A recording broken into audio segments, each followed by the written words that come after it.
ba mga maaring karurat na itong mga boting ito ay pwede nating i-recycle. Ibinabad ko sila para matanggal yung kanilang nakadikit na papel. Kunin natin yung isa at hugasan natin.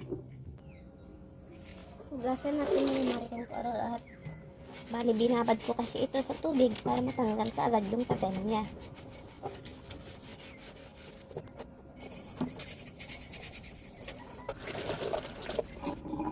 Makikita niyo mga mare kung karurat meron siya nito. Kailangan natin tanggalin to para malagyan natin. Kasi ito, gagawin ko siyang lagayan ng mantika. Yan, gagawin natin lagayan to ng mantika. Or suka.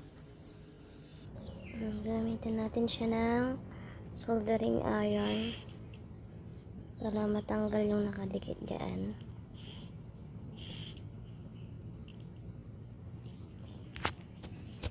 Ayan, natanggal natin yung andito.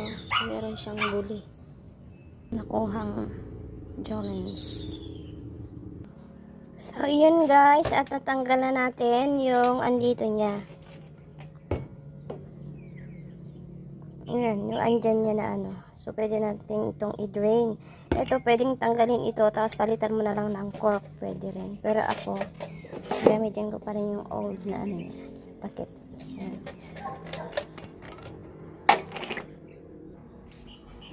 Hugasan na natin mabuti.